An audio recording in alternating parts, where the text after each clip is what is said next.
Hello and welcome to my garden and the dinosaurs who live there, and this episode of Quail Tales. As you'll know if you follow the channel, I hatched, or a friend of mine hatched actually on my behalf, 9 baby quail from my eggs. So my quail population trebled overnight. So I had to think about accommodating them all.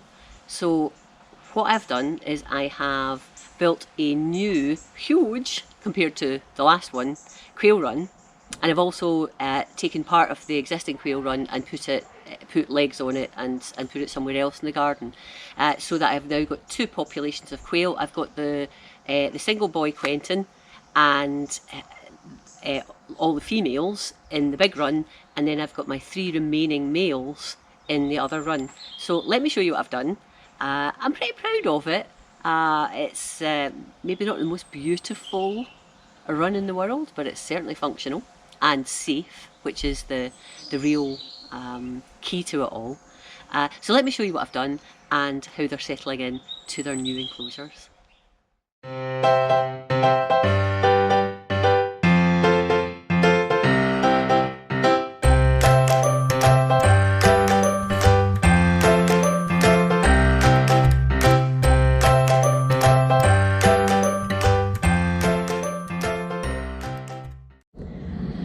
Okay, so here is the new run. Ta-da! It is 2.6 metres long.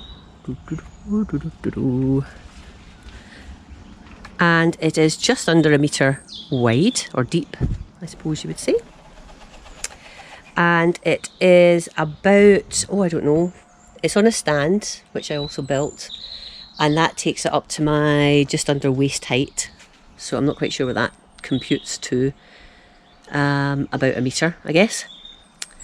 And we have a polycarbonate roof to keep the rain out.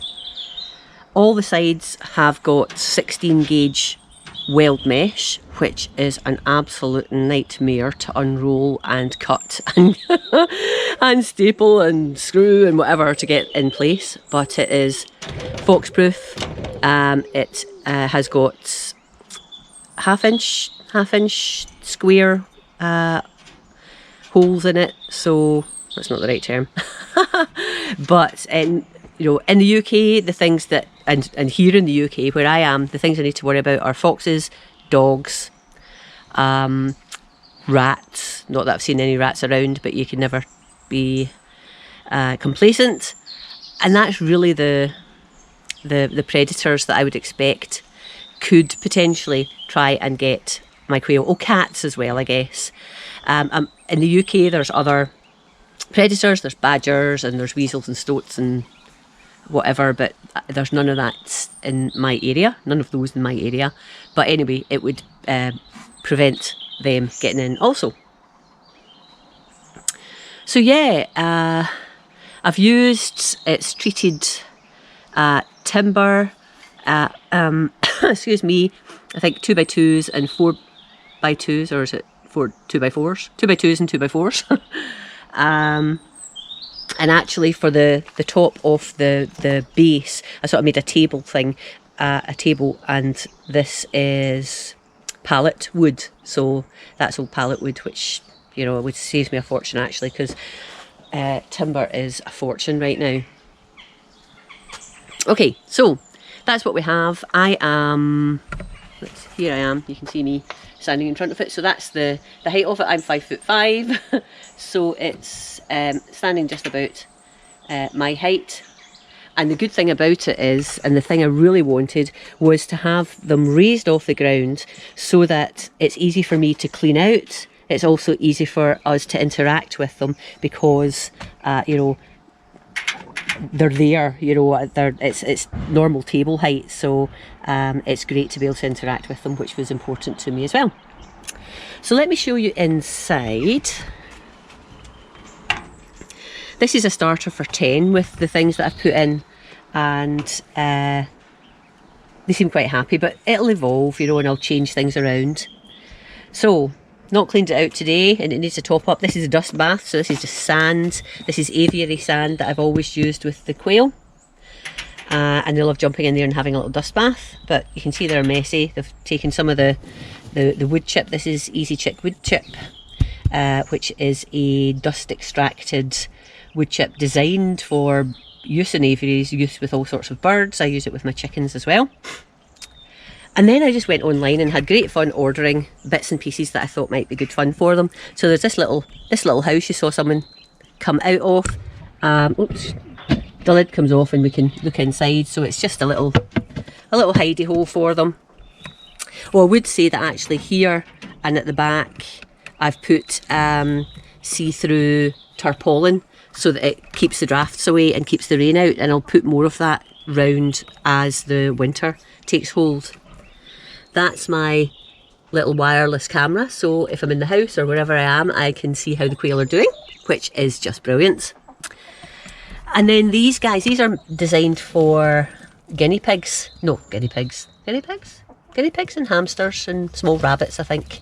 And they're just little grass houses. And I put some of the wood chip in there, and actually it's great because they sometimes lay in there. Quail are renowned for laying wherever they like, but this is encouraging them. I've got 2 of them. Encourages them to maybe think about laying in there, and you never know, it might encourage them in the springtime, one of them to be broody and actually set up a little nest in there, which would be wonderful. I haven't, by the way, cleaned them out this morning. I just thought I'd get to it while it was quiet, so excuse the odd bit of poo here and there. This is their foods. You've seen that before. It's just a plastic container, and I've drilled these holes in either end and at the side, and their food's in there, and they stick the little heads in, and it sort of keeps them from muckying their food. They still manage to get things in there, bits of shavings or whatever, but it's better than it would be if it was open.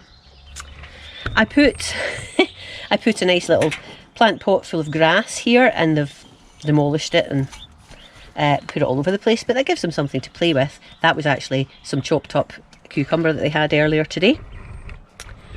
Then we've got this, a little tunnel, which they quite like. You can see there's one underneath. Now, I'm not naming any of them or talking about their names at the moment because I haven't got rings on the new ones, so we've not officially named them.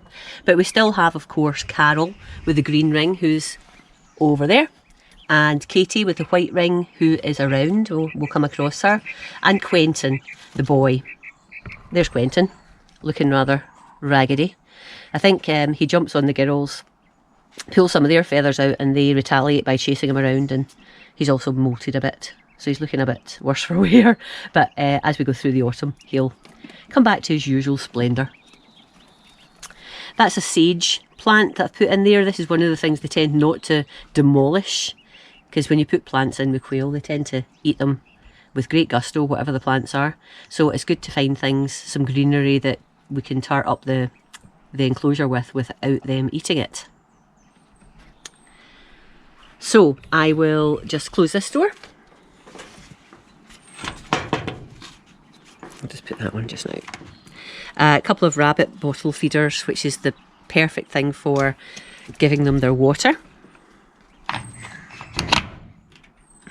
Now, over here, we have we have Eliza. Eliza, sadly, is going to have this duff leg now forever. We think that an infection in her joint, her hock joint, and her stifle joint actually, which is further up the leg, first of all caused inflammation. We combated that with, oh, thank you, sorry about that. Combated that with antibiotics, anti-inflammatories and painkillers, but it appears to have sort of let arthritis set in now, so she does hobble about a bit. And actually this purple thing is the base of the cage that we used to have her in. She was in the shed next door to the boy quail. Then I put her in here in the cage, in the big run in the cage, to let her get interaction with the rest of the girls. And then yesterday I took the lid of the cage off, and she's actually quite happy. She keeps herself to herself, and she gets visited, and you can see there she's saying go away to one of the younger girls. So she's holding her own. She actually got out chased Quentin, who's there, and chased the other girls, and basically told them, yeah, I may be limping, but I'm not a pushover. So she's actually holding her own. I keep an eye on her, and I make sure that little dish there had her cucumber in, and that had her Metacam anti-inflammatory in it. So she gets that every day. So she's got her own little environment here, but she can also, I put the brick on either side there so she can hop in and out, quite literally hop in and out when she wants to, and she does get visited by the others as well. And then up at this end, little artificial plant there, artificial plants there in with Eliza, another one in a little basket, hidey holes, and some little bits of branch, and then there's some grit there, grit and oyster shell for them, which they need for digestion and for the calcium. The oyster shell gives them calcium, helps them not deplete calcium while they're laying their eggs, and the grit is used, as with the chickens, the grit is used to grind down the food that they eat. So I am really, really chuffed with this. I have to say, it's really robust. Inside you'll see it's not as pretty because I've used some offcuts of wood just to help support the weld mesh inside. But it's not going anywhere quickly. It is nice and solid, and it's a great habitat for the quail, and it's huge for them. So we've got in here now one boy, so we've got Quentin, and then we have the 5 new girls and 3 older girls. So 8 girls, 1 boy. Tons of room for them. And I'll continue to add greenery, add hidey holes, move things about a bit so they've always got some interest in here, but they seem very happy. Okay, I'm now round the side of the potting shed, and here is where I've sited the other environment, the other habitat for my quail, and this is for the 3 boys, the 3 new boys, and it's basically the new bit of the run that I had in the old setup. I had this attached to a rabbit cage, and I've added legs on to raise it up a bit, and I've also put a side on it because the side was the right hand side here didn't have anything because it was attached to the rabbit cage, so I've put some more weld mesh here, my favourite. So the reason that we've got the boys separate is that quail boys don't do very well together. You generally need about 1 male to, I would say 5, on average 5 females. So if you've got a very large enclosure and you've got, let's say, 10 females, you could potentially have 2 males in there. I don't have quite that number of females, and also Quentin's getting on a bit. I don't know whether he would cope very well if I put one of the new boys in with him, whether he'd beat them up or they'd beat him up. So I'm keeping the boys together just now because I don't have anywhere for them to go.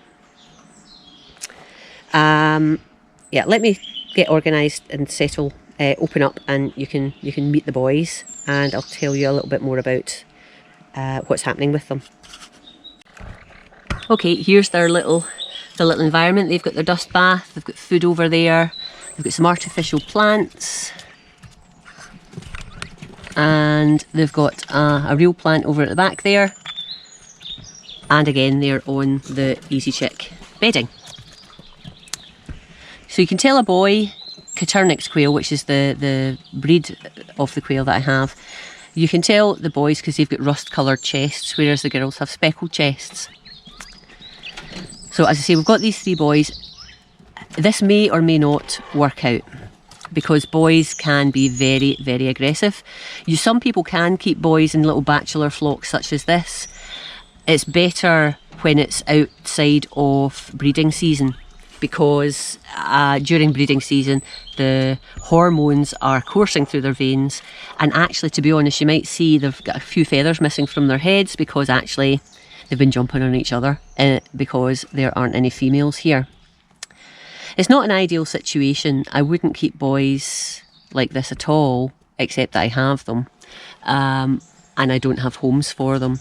Boys quail are very hard to rehome. really you're needing someone who's got some females and wants a sort of different genetic pool coming in by bringing another boy in. So I've not been able to find anyone that wants a male Coturnix quail. They're 10 a penny, to be honest. People that breed, regularly, which is not something I intend to do, they will either cull their males that they don't need, or sometimes they will eat their males. Those are not two options that I want to consider. So I'm giving them the chance to live like this together and see if it works out. Meanwhile, I'll continue to try and find homes for them. I already homed one of the boys, because there was 4 boys and 5 girls in the clutch, and one of them went to a friend. She's got 4 new females, and he's living a great little life over there. And that would be perfect if I found other people that were doing similar, but that's not necessarily going to happen. So we shall see. So anyway, they're okay just now. They have their moments when they sort of jump on top of one another and chase each other around. They're not drawing blood. They're not being nasty. They're just being a bit hormonal, sort of boisterous teenagers, if you like. And hopefully that it won't get any worse than that. If it does, I'll have to deal with it. And we'll cross that hurdle if we have to. But meantime, I'm giving them as best a life as possible. They're happy. They get nice treats, nice bits of lettuce or cucumber, or some live mealworms, which they adore.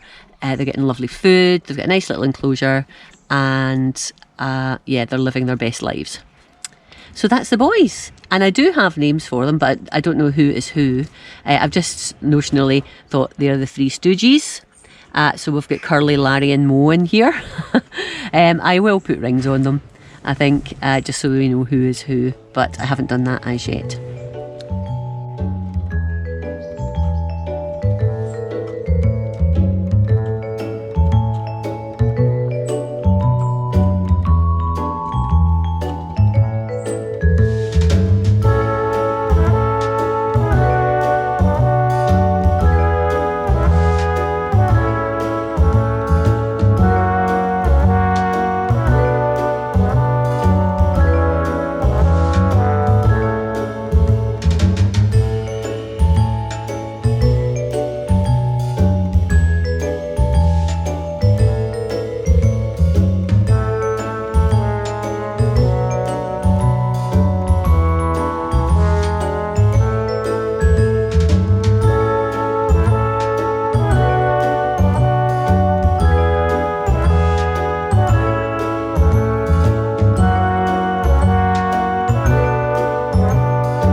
So there you have it. That's the current state of play with the quail.